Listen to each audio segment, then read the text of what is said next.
All right. Good morning, everyone. Thank you so much for being on this webinar with us.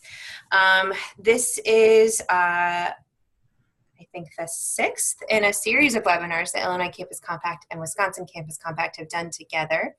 My name is Natalie Furlett. I'm the Executive Director of Illinois Campus Compact.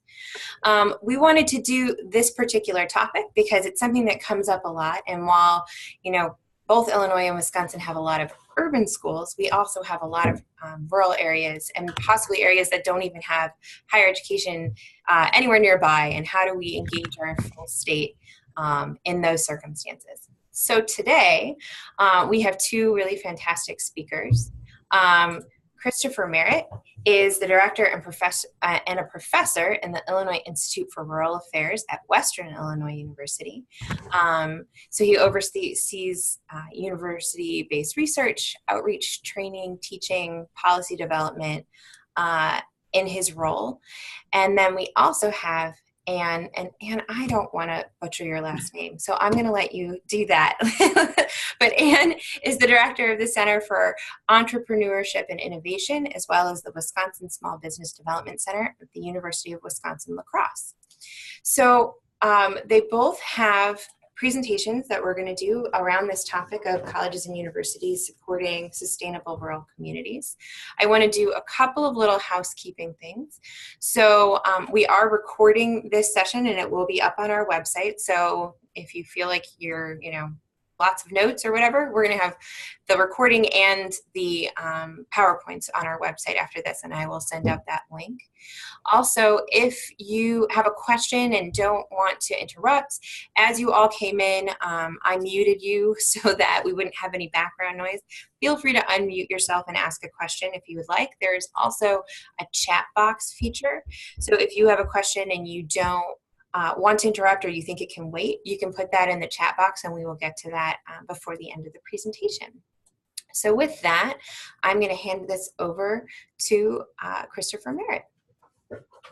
Well, thank you, Natalie, and thanks, Anne, for joining with me, and welcome to all the participants. I'm going to talk about really the challenges and opportunities of doing community outreach based from a university in rural areas.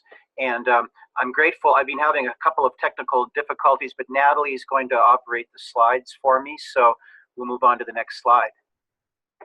See how that works. So sort of a purpose statement here. When I was invited to talk about what we do here by Natalie, I wanted to make sure that I understood what Campus Compact did in terms of its mission statement, so I was sort of gratified to see that the mission statement for Campus Compact and what we do is pretty closely aligned. So, Illinois Campus Compact advances the public purpose of higher education by cultivating civic skills and learning, integrating community engagement with teaching and research, and building campus community partnerships throughout Illinois. So I'm going to talk about how the Institute for Rural Affairs is aligned with that mission, but then the added dimension, I suppose, is that I'm going to suggest that a rural perspective changes a little bit about how that plays out. I think there's challenges and opportunities in rural areas that I think are worth talking about. So an outline of my comments, I'll talk a little bit about the demographics of rural versus urban, mostly from an Illinois perspective, but I think they affect most of Missouri, Iowa, Wisconsin, Indiana, much of the Midwest. And then I'll talk sort of some philosophical thoughts about what we do from a public regional university. I mean, we're not a land-grant university, but for several reasons, we do have a commitment to community and economic development beyond the campus. So we'll talk a little bit about some philosophical musings about that, and then some specifics about IIRA programming, and then how we measure outcomes. It turns out it's kind of hard to measure community and economic development outcomes. And so, the people that pay our salaries and give us space, they want to know, right? They're interested in accountability, and that's kind of an important issue, especially in cash-strapped state budgets. And then many of you are probably familiar with the Carnegie Community Engagement Classification. I'm going to just end my comments by describing how going through this process, the Carnegie Community Engagement process, can help you be more accountable, I suppose, to your stakeholders. So yeah, that's good. Next slide, please. So I teach courses in community and economic development from a rural perspective. And when I'm asked to speak in rural areas, I throw this slide up just to give people the sense that the rural population decline has been going on for a long time. So, you know, on the y-axis, it's a percentage of the labor force. The bottom axis is a timeline. And it's just showing how labor force sectors have changed over time. And clearly, we've gone from a primarily rural agrarian society to an urban industrial society, well, even a post-industrial society. And this has profound implications for the rural landscape. Next slide, please.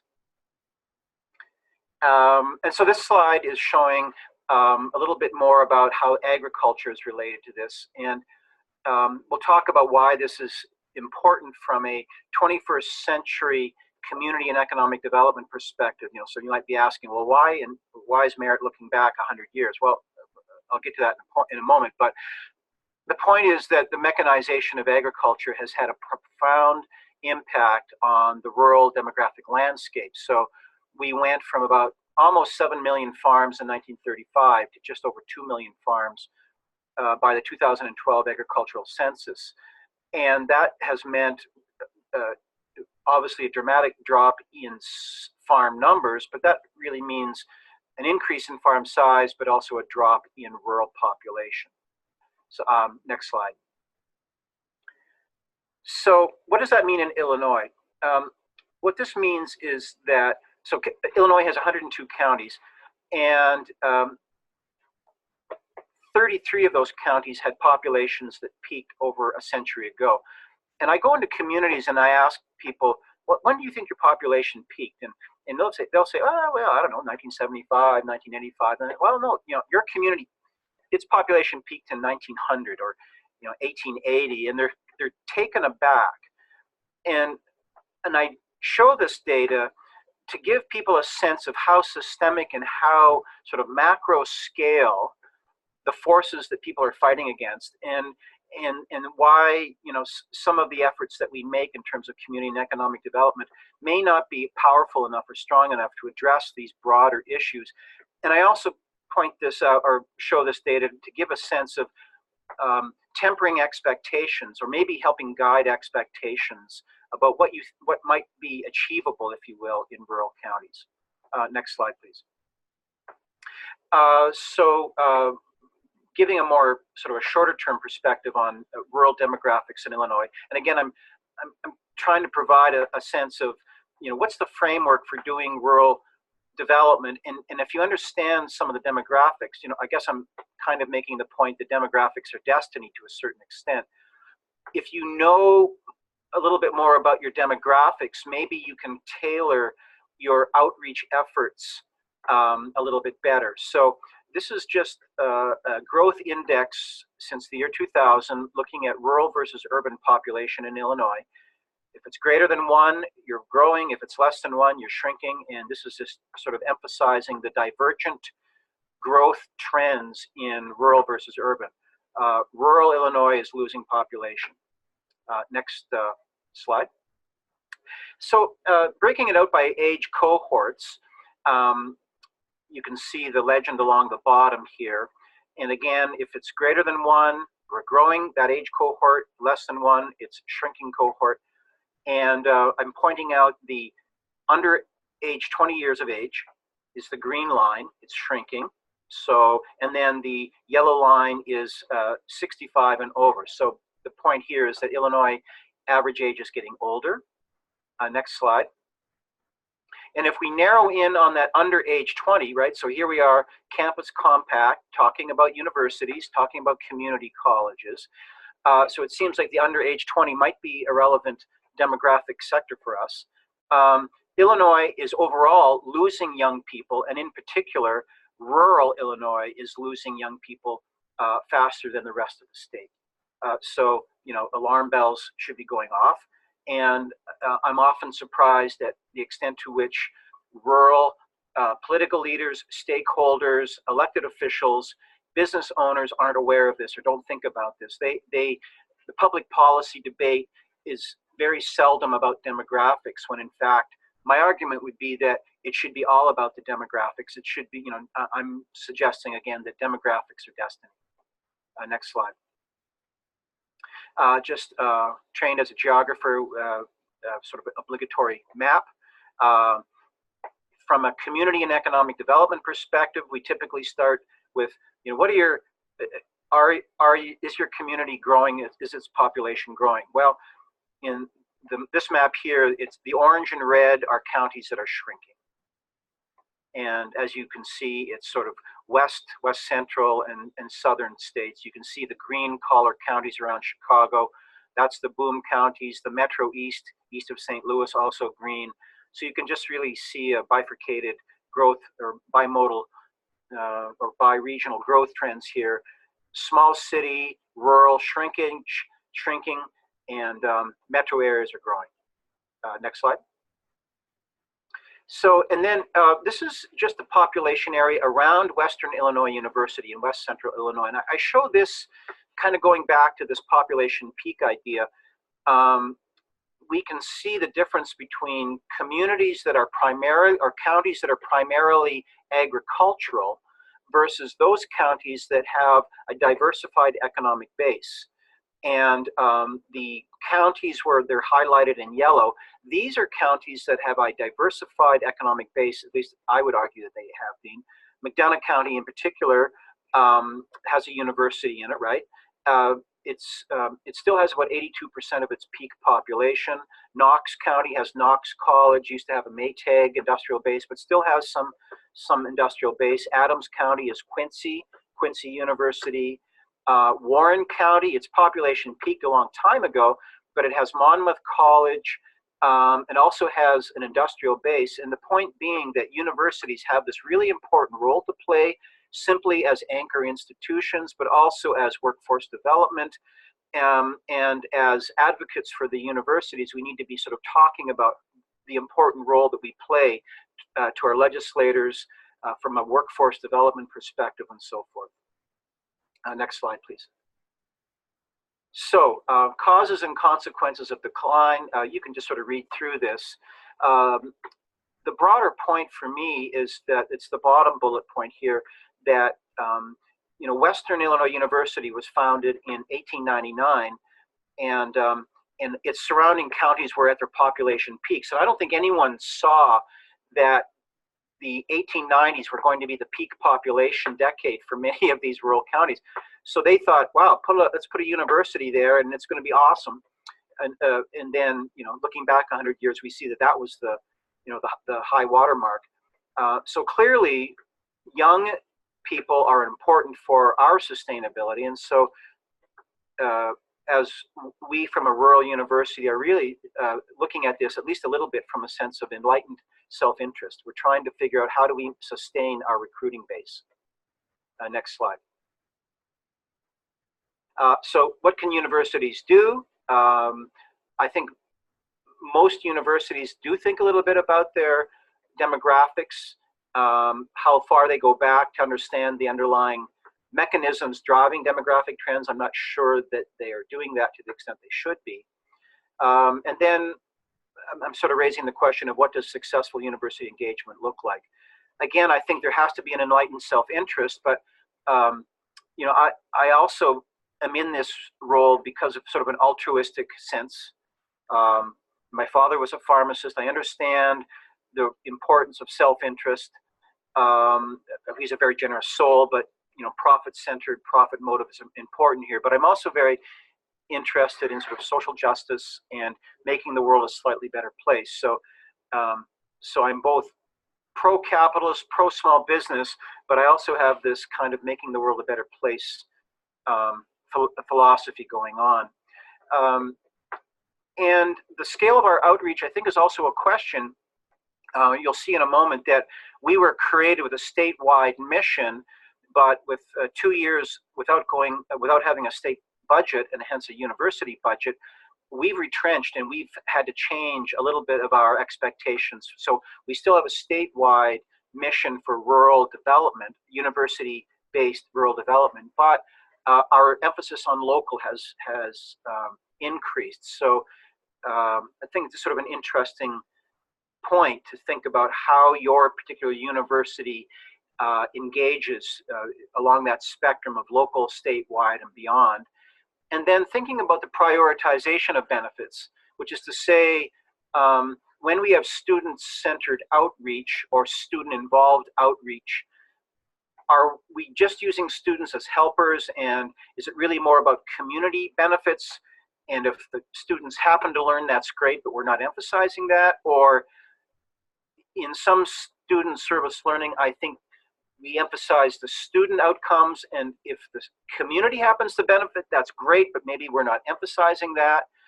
And then trying to think about how the university benefits from all of this. Just thinking about the outcomes from all the stakeholders is a conversation that we try to have on a fairly regular basis. And then measuring success. Urban-centered universities might argue with me about this or might debate this with me, but I would say that there's more challenges in a rural setting measuring success because of the demographic context in which we operate. But I'd be certainly willing to hear that maybe there's urban issues that I'm not aware of that make it also challenging. So that's sort of maybe a point of debate. Next slide, please. So let me talk a little bit about the Institute for Rural Affairs. We started off in 1989, created by Governor's Executive Order. Really coming out of the farm crisis, there was a sense that the farm crisis was more of a rural development crisis, and that there was an underemphasis on non-agricultural rural development. And they thought that Western Illinois University would be a good center for that. We work with the Lieutenant Governor of the state of Illinois and the Governor's Rural Affairs Council to promote interagency collaboration on rural development issues. We currently have about 25 people. As recently as 4 years ago, we had 40 people, but we were restructured during the state budget impasse, so we're leaner. I hate being lean and mean, but we're lean and assertive, I suppose. We have a budget about $2.5 million, and more than half of that comes from external grants. So we are social entrepreneurs, I guess, in that sense, is that we're continually scanning the horizon for grant opportunities. And I think every outreach entity should have an operation, at least a basic operational philosophy. And so certainly ABCD is a good starting point, and then thinking beyond that about grassroots development and so forth. Again, being asset-based rather than needs-based is always a challenge in rural areas because of the broader sense of decline and stagnation. But I think no matter where you operate, you need to be asset-based. You need to be accentuating the positive, because that's the core around which you're going to build. So that's sort of a operational philosophy. Next slide, please. So again, thinking about a framework for understanding the environment in which you work. When we go into a community to work, and we've worked with over 500 communities, we kind of think about a community life cycle in the same way you might think about a business life cycle. And we've worked in communities that would place themselves at various stages along this community life cycle model, but typically we are in sort of this phase 4 or phase 5 of the community life cycle, and we're trying to change the trajectory towards stability or revitalization, and trying to head off that fading off into oblivion, right? I mean, we can talk about community development. We don't want to talk about community hospice, but we know that there are some communities where the school has been consolidated out of a business. They've lost their industrial base, and there's empty storefronts. And we've never said no to a community, but in some cases you kind of go, wow, I wonder what can happen here. But we're often surprised. So So we're not engaged in community hospice. We're engaged in community development and trying to think about what we can do to change the trajectory. Next slide. So kind of a complicated figure, but it's just our wiring diagram of the organizations that we have. Our mapping program, so I'll just go along the boxes here to give you a sense of the various programs that we offer. Again, we're a small regional university, but we've tried to provide a kind of a holistic one-stop shop, kind of a little a boutique, if you will, of a boutique shop of community and economic development. Our mapping program, mapping is an acronym, management and planning programs in non-metropolitan groups. Really, it's just a strategic visioning, strategic planning program. We go into a community and we ask them to answer 3 questions. Where are you now? Where do you want to be? And how do you get there? And I'll talk about that more in a second. We have a value-added sustainable development center that's funded through a USDA Rural Cooperative Development Grant. We have funds, external funds to do renewable energy and local foods development. We have a health, housing, and social welfare program. We work on affordable housing issues, and we've got USDA funding for that. We're also the Center for the Rural Sociological Society. We believe that in rural communities, mobility is a crucial issue, especially for seniors, low-income families, and so we work on rural transit planning and providing demand response transit services, working with local transit providers on grant writing and grant management. And then entrepreneurship is, I think, a core part of rural development. And so we have 2 small business development centers, one on our Macomb campus, one in Moline, an international trade center. RETAC stands for Rural Economic Technical Assistance. We do economic impact analysis. And PTAC stands for Procurement Technical Assistance Center. We help small businesses sell to government agencies. We have a Peace Corps Fellows program. Returned Peace Corps volunteers can enroll in one of 10 master's programs at WIU. They spend 2 to 3 semesters on campus and then spend 11 months in a rural Illinois community. And then we have a master's degree in community and economic development. We currently have about 22 students. And we have a week-long Midwest Community Development Institute. And then we have tenured faculty. So in a perfect world where it all works together, and it doesn't always, but when it does, it works like this. A community invites us in to do strategic visioning. We challenge them to ask these questions, sort of a self-assessment. Where do you want to be? Where are you now? Where do you want to be? How do you get there? We help them create a plan.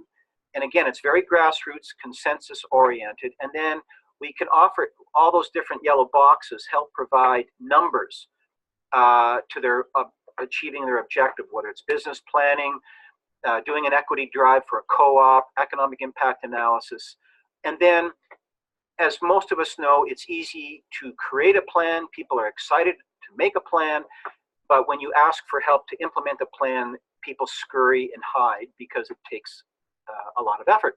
So I think one of the ways that we distinguish ourselves from other entities is that we do very much concentrate on plan implementation. And so that's where our Peace Corps Fellows are really important. Because after a community creates a plan, we put a Peace Corps Fellow in that community for 11 months to help that community maintain momentum and achieve goals. We also have a AmeriCorps Vista program where we also put people in place, both students and retirees and all sorts of different people to help a community move forward. So next slide, please. So I'm just going to show some maps to give you an extent of our service. The map at the left is kind of, it's sort of ridiculous, I suppose. It's just blotches of dots, but just to give you a sense that over the last quarter century, we've been in a lot of communities. The map on the right is gives you an area, the shaded area is where the service area for our 2 small business development centers and our international trade center. So it's not statewide, but the rest of our services are statewide. The blue dots are where we've had mapping communities where we've done strategic visioning in the past year. Next slide, please. And then the 2 maps here, the blue dots are where we've had mapping communities in the past quarter century.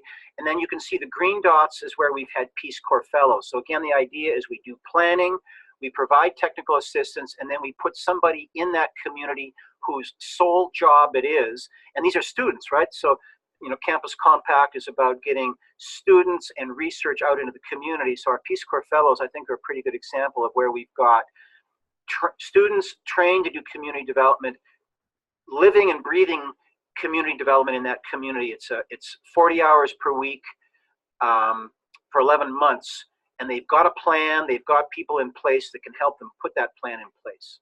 Next slide, please. So this is 2-point font, so it's kind of small. But I'm hoping what you can do is you can. We went into this little town called Strasburg, Illinois, back in 2007. And so the issue of metrics is really important, right? We need to be able to track, and you need to be able to report outcomes and accountability. And so we did have a Peace Corps Fellow in the community for a year or 11 months, and we did a mapping process in 2007. We came back in 2017 to basically get an accountability. What was achieved by this process? And so if you go along the left-hand side, you can see that they wanted to do a housing survey. They wanted to put in place a tax increment financing district. They didn't have any place to eat. This was a town, Strasburg is a town of around 600 people. There was no little restaurant, there's no convenience store.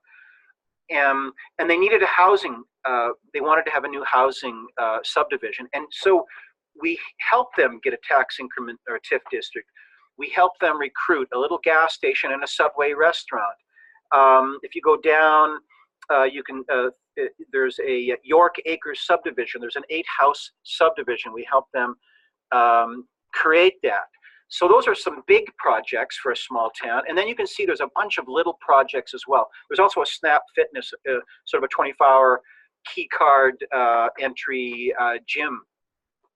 And so we're trying to improve the quality of life. We're trying to improve their sales tax foundation, improve the housing stock. And so this looks like we've achieved like a home run, right? This was awesome. It's like the royal we. It was the community that did that with our support. But the population declined. And so we're like, oh, so what does it mean to have rural community and economic development? And we thought we had done everything you could imagine for a small town. They may claim that they are the gnome capital of North America. Seems pretty awesome. A new Subway store, and yet nonetheless the population stagnated and then actually declined a little bit. So the complexity of university-based rural community and economic development. Next slide. I was also going to mention that to talk about the Peace Corps Fellow, we've had 125 students go through the program. Should also point out our Small Business Development Center also, we do student business pitch competitions. We work with student government on campus to do business planning competitions. We really try, in our master's degree, we've got 22 students, and they are all engaged in community-based theses and applied projects. So in all ways, and a lot of these graduate assistantships are funded through the grant program. So we are really trying to use our grants and our programs to not just emphasize the community, which we think is really important, from both an enlightened self-interest perspective, but also an altruistic social justice perspective, but also getting students involved. And then how do you measure all of this? How do you report your successes? What kind of a framework might you use to do this? There are many frameworks out there, and I would just recommend that the Carnegie Foundation process is a good way to do this. For example, it could help you do a census of outreach units on your campus. We did a survey of courses across campus that had internships and service learning that we could work with other departments. It also helped us document campus community relationships and making sure there's better coordination between units on campus to do that kind of outreach. And then it fostered, I think, a deeper communication about what does positive university-based community development outreach look like, especially when we're in a part of the world where there is this century-long population decline. Because most people when you say, well, what's a measure of positive economic development? Oh, well, population growth, job growth. Well, when you've had a century of population decline, you need to think about other metrics, I would say. And we went through the process in 2010, and we're going to go through it again in 2020. And so if you had questions about that, we'd be glad to answer those. Next slide. So 2 more slides, and then I'm done. So the big trends are important. I guess that's part of my message here, is understanding the larger trends affecting you, I think, is really important. But just because there's these broader downward trends doesn't mean that positive things can't happen. And we would argue that there's really great opportunities, and we can report on those. And then the rationale for continuing community engagement despite these trends is certainly enlightened self-interest. We want to maintain a student recruiting base. In a state where people thought it was okay to go 2 years without a budget, we like to convince people that public higher education is a good return on your taxpayer investment, and the quality of life, sustaining vibrant rural communities, I think there's an important role for universities. Communities provide really great real-world laboratories for learning, and we know students enjoy working out in the community, so that's another justification for that. And we know that well-designed community outreach does make a difference. But again, metrics matter, and finding good metrics is important. Next slide. So again, I teach courses in our graduate planning program. So this is the last slide, and I thought I would leave you with a couple of quotes that I use when I teach. So I'm a big fan of Kurt Vonnegut, and it turned out that in a commencement address he made at Colgate University back in the 1970s, he said, "What should young people do with their lives today? Many things, obviously, but the most daring thing is to create stable communities in which the terrible disease of loneliness can be cured." So, Campus Compact is about community and economic development, with universities as a foundation and with students being involved. So I think this kind of nicely encapsulates that, I think, that idea. The greatest good you can, so another quote from Benjamin Disraeli, a British Prime Minister, the greatest good you can do for another is not just to share your riches, but to reveal to him his own. So asset-based community development is really helping communities understand that every community has assets, and sometimes they just overlook them. And so I think universities doing good research, getting students involved can be a really important, that's a really important contribution we can make. And then, rural communities, they need leadership. And so I like this quote, "Communities like a ship, everyone ought to be prepared to take the helm." And I think community leadership with students, inculcating within young people a sense of leadership, I think is really important. And universities, I think, have an important role to play there. So that's it from me. Thank you for your patience with me, and I look forward to further discussion, and I look forward to hearing what Anne is doing in Wisconsin. Great. All right, Anne, can you share your screen? There we go.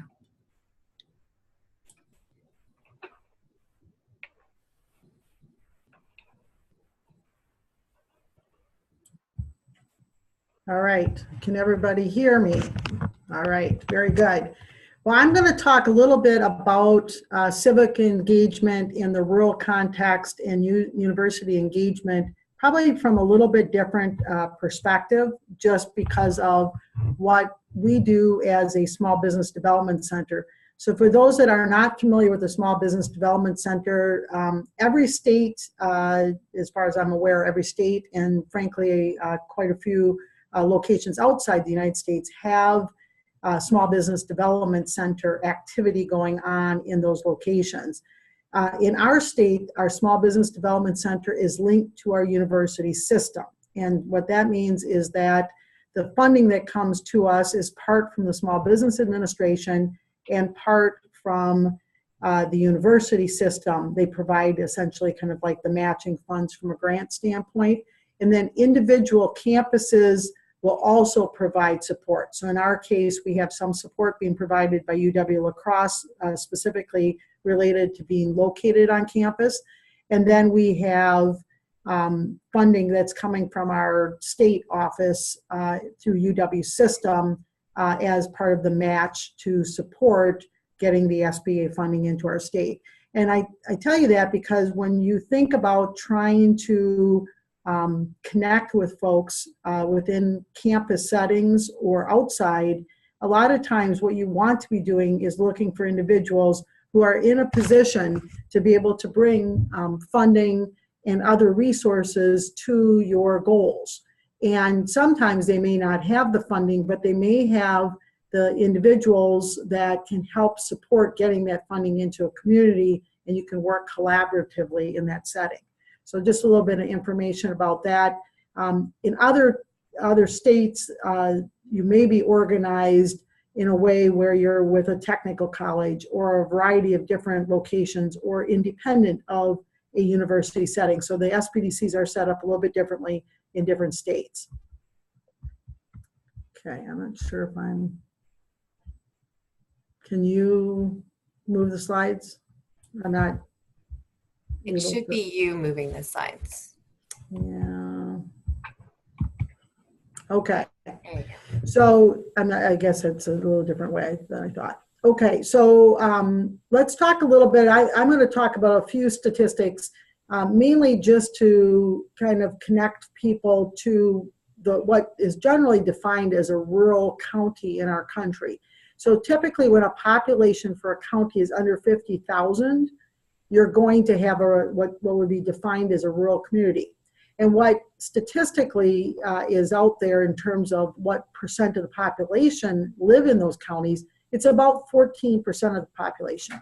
But what I think is important to realize is that those counties actually make up 72% of the land area in our country.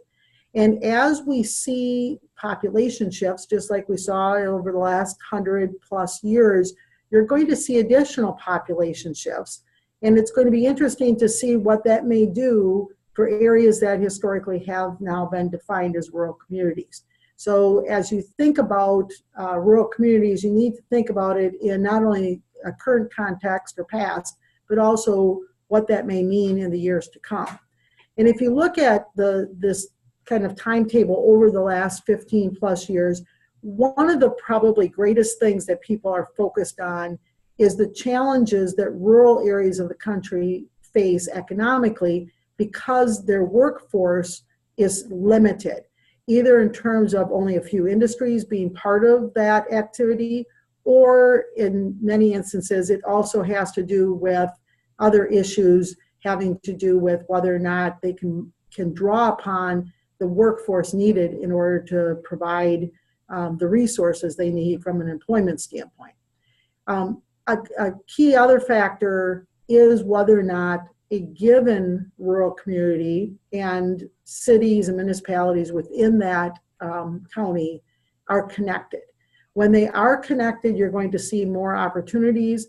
Where they're more isolated, you're going to see issues. So that becomes kind of an important part of this process. So what are some of the key challenges? Obviously, the lack of population density makes it more challenging to be able to connect with people.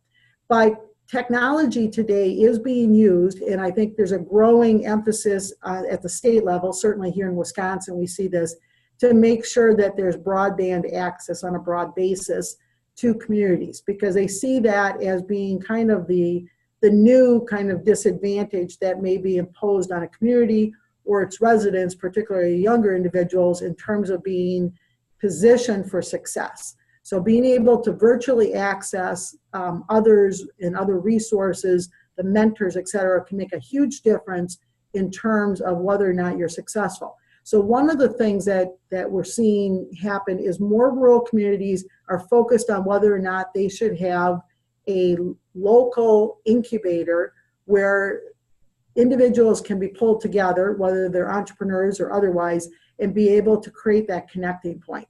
So we're seeing that. Now, when that happens, What we also see is the ability to more effectively connect with universities that might be located in more urban areas, because you're able to connect to the individuals and provide the resources more effectively.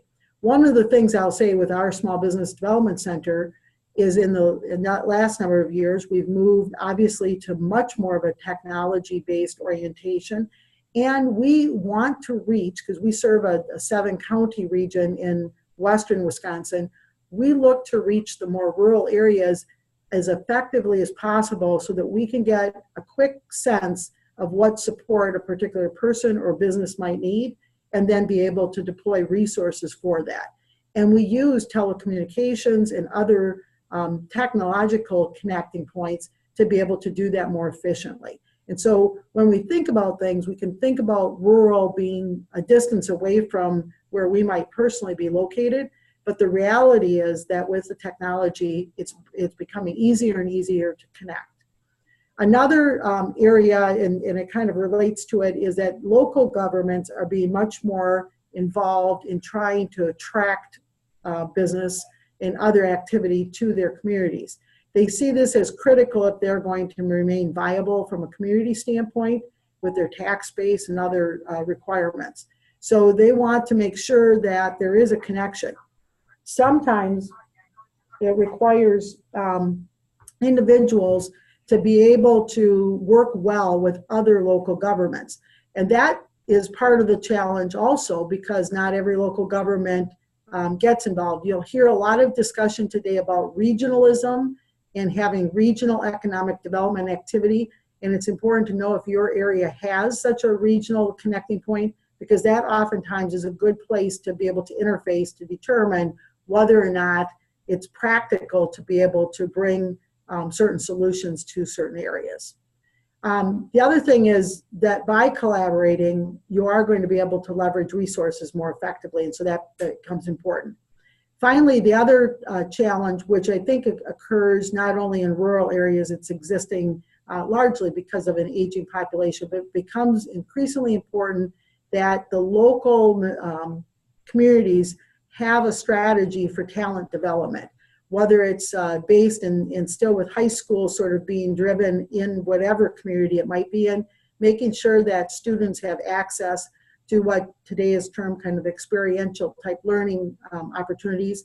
They may include apprenticeships, but it might just be being exposed to what opportunities will exist in those communities for students if they would decide to, maybe they're going to go get an education, but come back to those communities. And so it becomes increasingly important to be paying attention to that.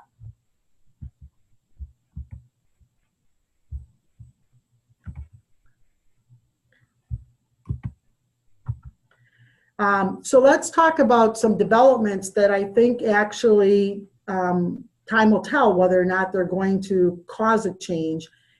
There are some things that are happening in rural areas that are being noted.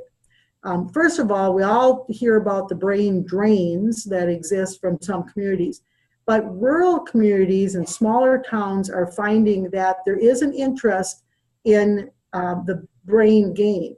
Essentially, not individuals necessarily completing college going back to small communities, but rather individuals as they start not only their professional, but are a little bit more established individuals wanting to go back to small towns.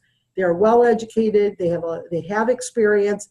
And one of the things that's kind of interesting is that if they've worked in larger communities, they oftentimes have more substantial savings. So they can invest in smaller communities and start a business there.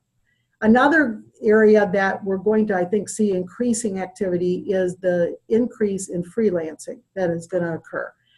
It already occurs. I think most of us can probably point to individuals that we know pretty much right now, their entire professional career is based on freelancing, and they're being fairly successful with it. Once you have the freelancer able to function in a smaller community, other aspects of that community become important. Another area is just the whole growth in people trying to think and support local activity. So we've seen here in Wisconsin businesses be able to flourish because they've turned something that they do locally into an attraction for that community. We'll talk a little bit more, but some of the business forms that are being used are particularly suitable where there can be more of a supportive environment. An area that we are seeing a lot of activity in is the growth of pop-ups, where you can sort of experiment with a business concept in a community and then see how that goes.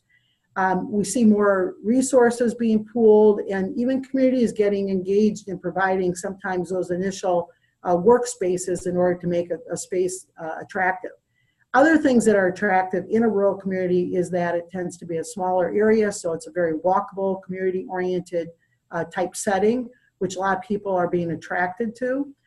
There oftentimes are interest in investing, particularly in the right opportunities in those communities because of the fact that if you can invest relatively cost effectively, you'll have a higher growth potential. And then with the technology, telehealth and other things that are happening, you no longer really have to pick between being someplace where you can have access to higher quality services and what can be brought to a rural community. So that's becoming increasingly popular.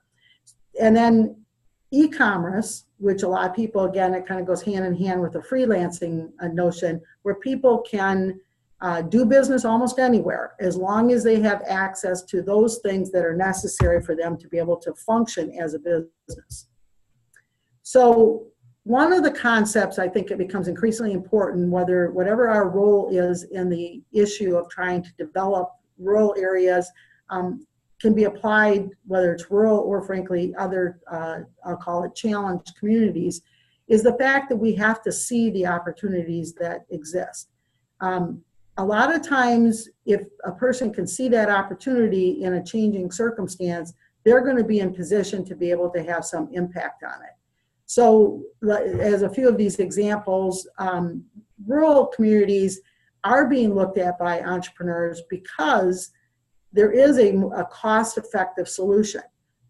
Even in the last 20 plus years, we've seen larger companies select smaller communities because it does have the potential for employment opportunities and better employment opportunities that currently exist.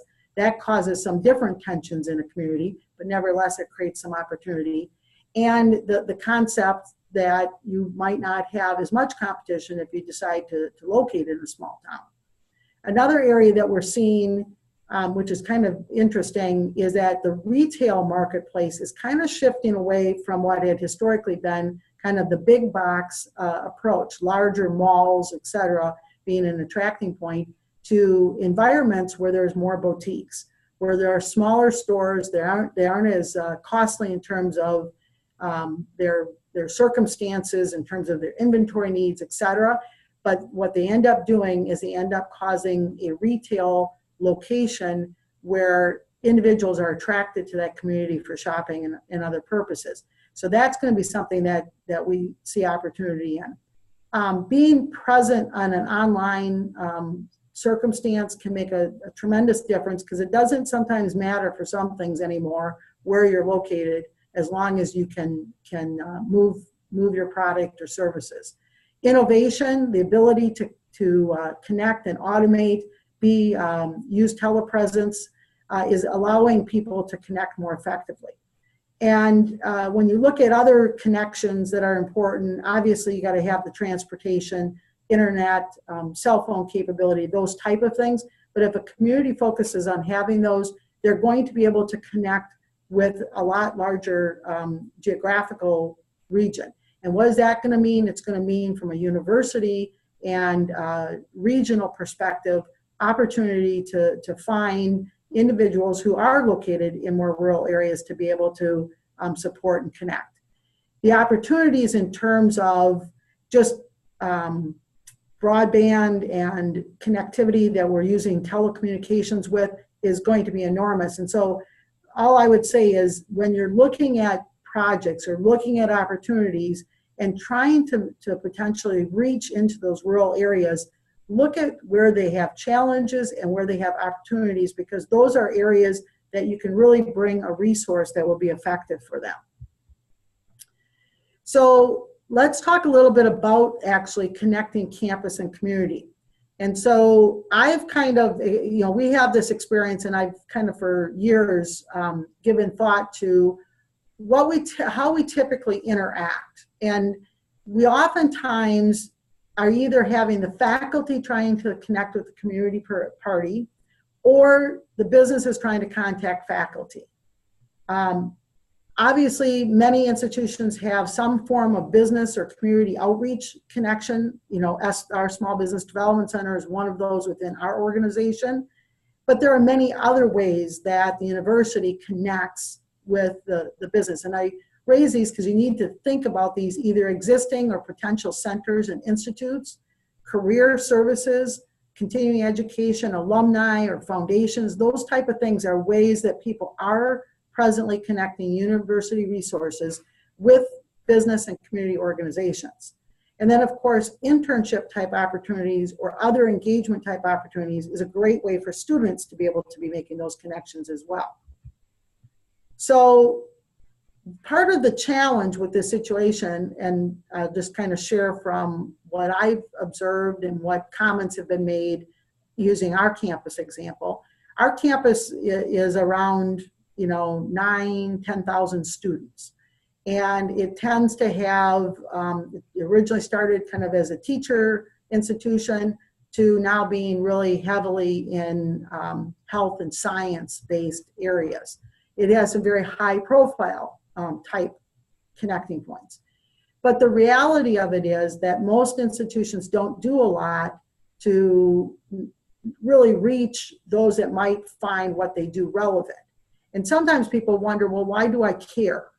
And the reality of it is that we care in part because it's important. If we're public institutions specifically, you need the support of your communities from time to time in order to retain and really promote what your institution is all about. If you don't have that, you're going to struggle in terms of budget type issues and other type issues. So it becomes important that our communities see us from a university standpoint as a relevant connecting point. But here's the challenge. How do you find the connections? We have a lot of times new faculty come in. It takes a while to get acclimated to a particular location in the geographic region. Sometimes whatever they're going to be doing is going to be something new. And so they don't really know how they can connect or who's relevant to that discussion. There are limited opportunities sometimes to be able to make the right connection in a timely way. And that becomes a problem. And then most institutions still depend very heavily on manually connecting the opportunities. So if a business owner in an outlying area is looking for some support, they're looking to decide whether or not they should change their product ingredients or something like that. And we have people on campus that could help support that decision, but they don't know who to contact. So they might contact me. And if I happen to know someone on campus that might do that, well, we might get to the right person. But I might not know the right person. And I may have difficulty trying to find the right person. And we might not be able to do it in a timely way. So all those things really kind of interfere with our ability to be effective in making the connections. So one of the things we've talked about in our state is trying to use technology to create greater interaction, access the resources, and really find ways to more effectively engage.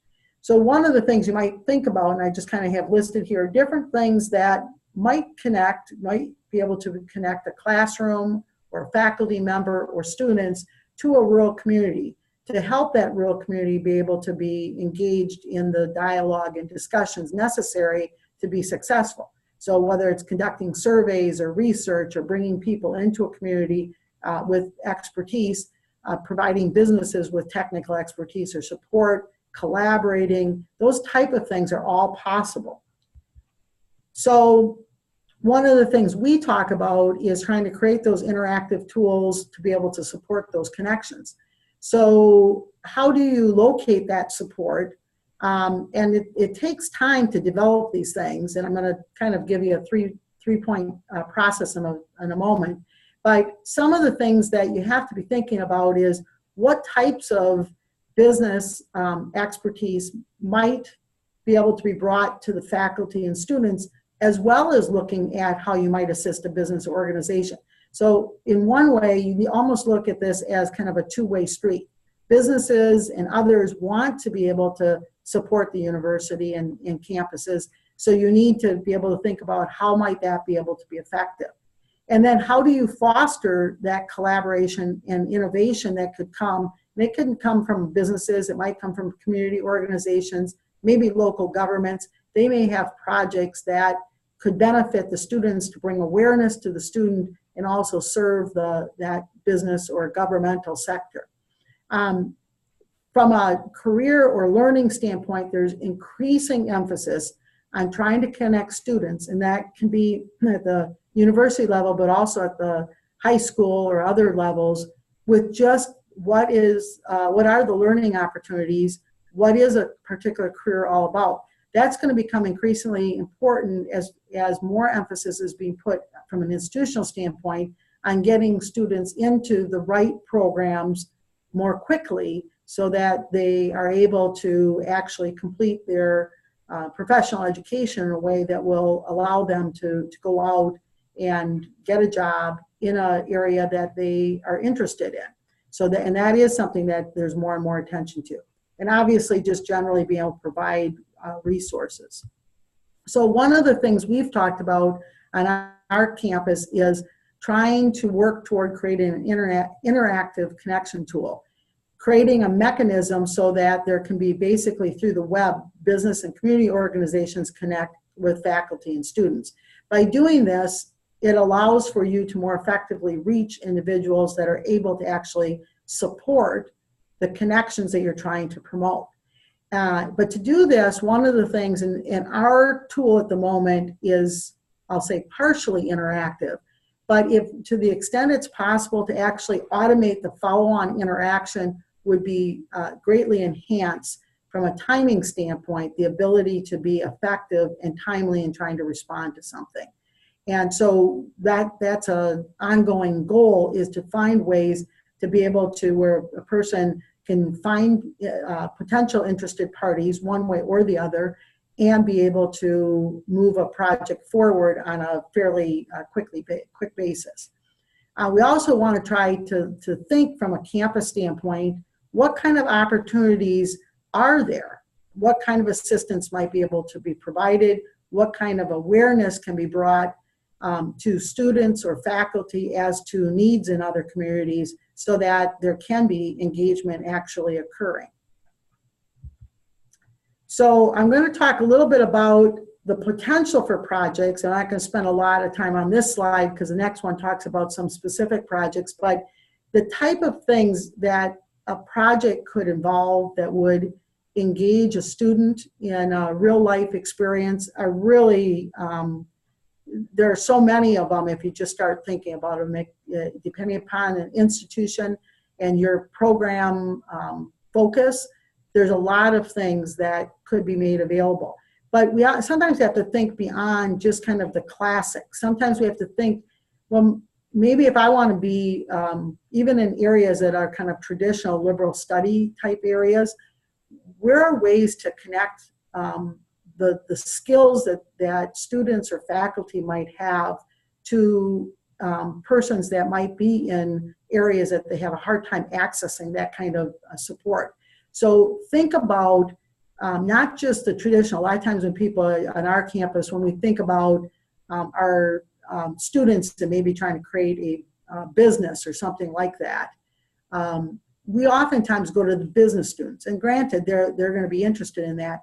But many of our students that might be part of innovation and our faculty that can support it might frankly be in other areas, whether it's liberal studies, art, science, technology, those type of areas. So we need to always be thinking beyond sort of just a traditional thought as to how these connecting points can be supportive. As I noted earlier, the whole concept of incubators and enterprise centers and trying to find ways that you support and link to them can just create a much easier flow of activity between a more urban-based institution and rural areas. And then, be able to provide research or ongoing support to a community to track information could be very instrumental to them being able to find funding and other support to be able to grow certain aspects of their community. So those are some of the things to be thinking about. So I just want to share a few kind of project examples. Our SBDC frequently will work with faculty to be able to help them craft projects that students can get involved in. So marketing, branding plans, web graphic design type opportunities, social media type deployment, research or product testing that might occur on a campus. Surveys, those are many classes give that as a example or a way for students to learn. And what we've found is if students are engaged in that in the earlier years, that the quality of what they're doing in their later years of their academic training are going to be that much more significant. So don't just think of it as a capstone type activity, but rather something to be integrated on an ongoing basis and finding those projects where you can really share and help and feel the benefit of what you bring. Basically, any workforce development type activity is suitable for something that we should be thinking about as we try to position future students and existing students for their careers. And not only whatever they're doing now, but what might a rural area need in the years to come. We have on campus a tourism institute as an example that provides support to businesses and others in that industry so that they can better connect with university resources that might be able to help them be more engaged, be able to target their efforts to be able to reach likely tourists, things like that. So whatever strength might exist on your campus, that may be an opportunity. And tourism is oftentimes one of the strengths that exists in many more rural areas because they're trying to bring individuals to a particular function or event. So how do you do this? How do you leverage these resources? So this would be my suggestion. The first thing that would be helpful to know is what your institution currently does to connect with the community.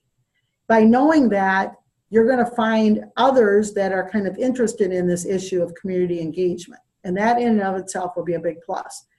But when we think about the community, we want to think about the government, different government sectors. We want to think about economic. We want to think about business development.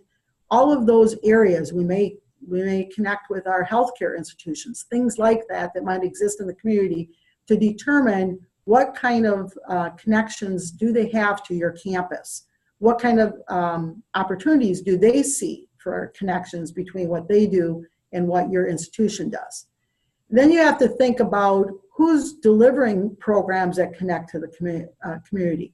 What are they specifically doing? So a good question everyone should have is, do you have a small business development center on your campus or related to your campus? If you do, that would be a good resource to understand what connections they're making to the business community. The other thing you can ask anyone that's involved in program delivery, what isn't being done? What needs to be done? What are the opportunities in terms of becoming engaged to fill something that's needed? We see a lot of need to support businesses with their sort of foundations in terms of their financials.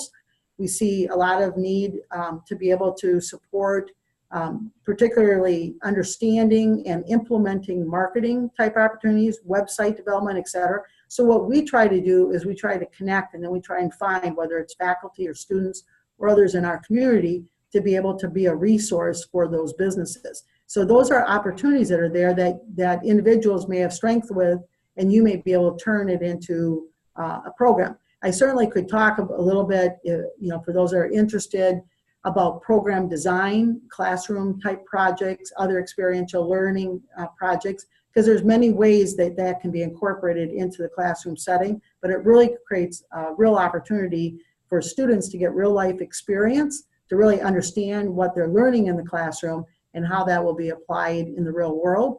they also will be better positioned when they go into the workforce to actually be able to perform because they've been involved in that.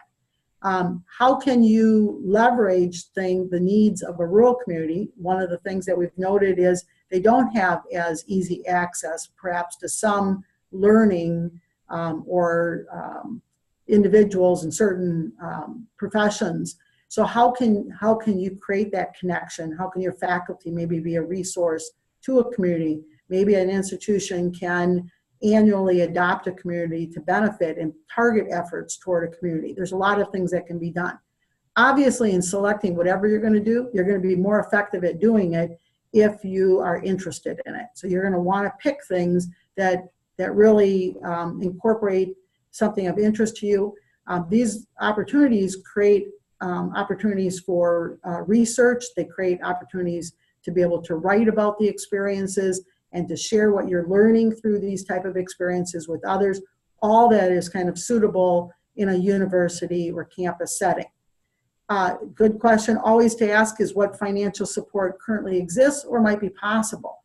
There's a lot of dollars that are targeted toward a broad range of community type activity, but certainly to the rural setting. You can have economic development agency, the USDA, the SBA, you can have institutions with health systems. There are certainly private foundations and federal, state, and local financial support. Some of it is you need to understand how it functions. Sometimes that federal support may be funneled through the state or through a local participant. And so you need to understand where that funding is, or maybe to get support from someone to pursue the funding and then involve you in a project. That becomes a critical element to be successful at it. So I think that's pretty much what I have to offer at this point. And so I'll look to turn it over and see if there are some questions of either Chris or myself. All right, so everyone is currently muted, but feel free to unmute yourself if you do have a question. Or use the chat box if that is something that you're interested in. We do have some questions that were submitted when you all signed up. And you spoke about this a little bit, but some folks, we did get a bunch of questions about funding. Mm-hmm. So Chris or Ann, I don't know if you have any thoughts about sort of, is it best for, a partnership to focus on the university getting funding to support the community, or the community getting funding to support a partnership? So I'll start with a couple of thoughts. Somewhat it depends on where the funding's coming from. Some funding, and those of us that work and get funding, there's kind of I'll call it a little tension between wanting monies to be able to be utilized for program delivery and funding that sometimes, because you're in a university setting, the university has an expectation that part of the funding is going to fund your presence on the campus. Those are generally referred to as what you'll hear people talk about indirects, meaning those are funds that go to the institution typically to support the program's presence in connection with the university. Now, interestingly, some agencies will have policies on those indirects from a campus standpoint, and those may neutralize the issue to some degree. Sometimes private organizations don't have, they expect kind of the institution as part of their engagement in the project is to provide that indirect support. But it's important to kind of sit down with somebody on your campus that gets funded and have them explain how those different elements may influence like which way you go with it. Because you can certainly go, for example, to an outside provider and collaborate. And if they get, you get the funding through, let's say, a nonprofit organization, and you're going to do certain things in relationship to it, that may be a suitable approach. In other cases, you may want to really direct the project, and so you want to get the funding. And so you just have to understand how the economics are going to work so that you can structure a proposal in a way that's going to be successful for the purpose that you're seeking. Mm-hmm. I guess I would just add that for many communities, there might be a community foundation that would fund an array of projects or research initiatives that would benefit the community at large.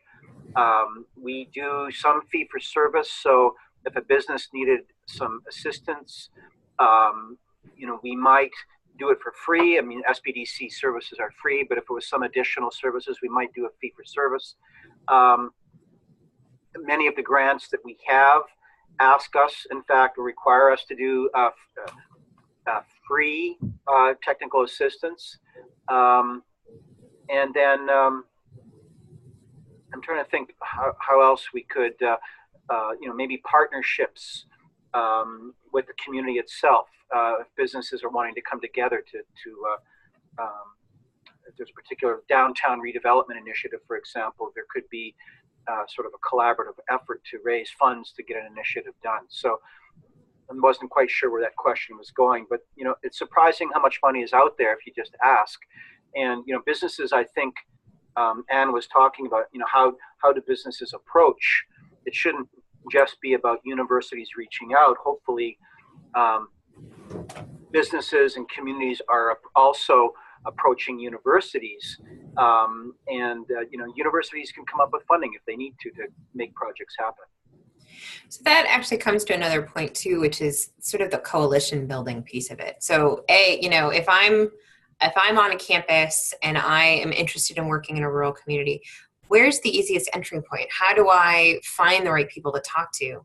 And on the opposite side of that, how do we make our universities attractive to businesses and nonprofits and coalitions in rural communities to come to us? Because I think that's what we hear a lot too, is people don't necessarily know how to find the right place, both in the community and on campus. So that was part of my point, is that I think from a university standpoint and with the technology that exists today, we need to find easier ways to connect. Our campus has a mechanism where outside individuals can post projects or support that they're looking for. It to some degree is still a little bit, I'll call it the manual side of it, having to find the potential solution to it, but it's a step in the direction we need to go so that it's easy to connect. I was going to provide one other comment that I kind of learned in terms of when you go after grants or funding, and I think it's a good tip because it's a lot. It shifts your orientation, and I think it's important to think of it this way: grants, when you go after money, if you go after funding, it will never be about what you need. It will always be about the need you're trying to get support for.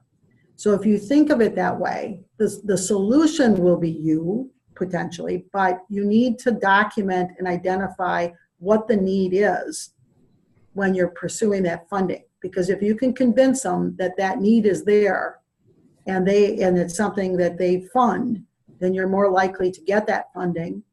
And then you're the solution on what the funding will be used for, but you will never be the reason that somebody will fund. It's not going to be because I need somebody else to do the work.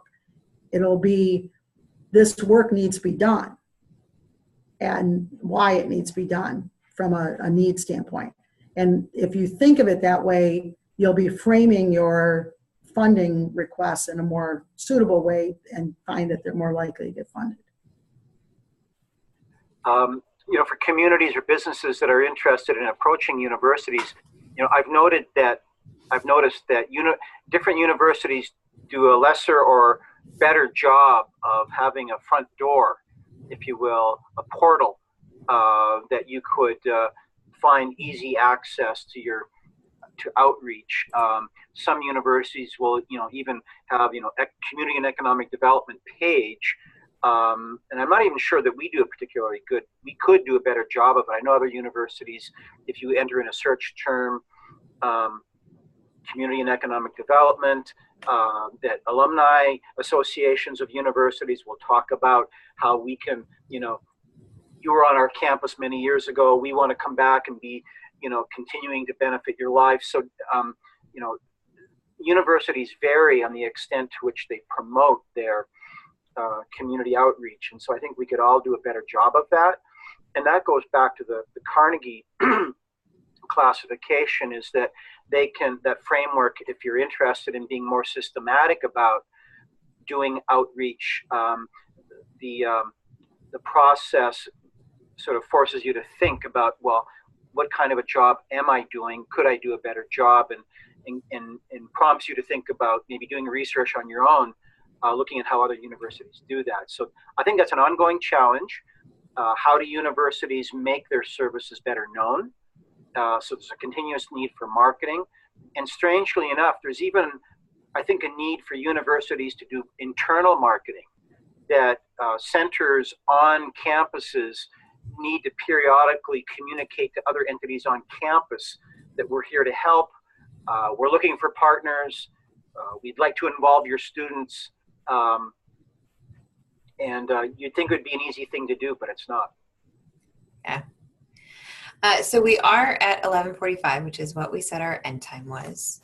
If no one else has any other questions, I will say thank you both so much. This was a lot of really fabulous information. As I said at the beginning, I'm going to compile all this and put the PowerPoints and the recording on our website, so I will send that out to everyone. And thank you all for spending some time with us this morning. This is the beginning of a conversation. We're hoping to do a lot more around this conversation of rural civic engagement and how we involve our rural communities. So stay tuned and we'll send you more info. Thank you. Thanks, Natalie. Thanks, Ann. Thanks, everyone. Thank Bye-bye. you.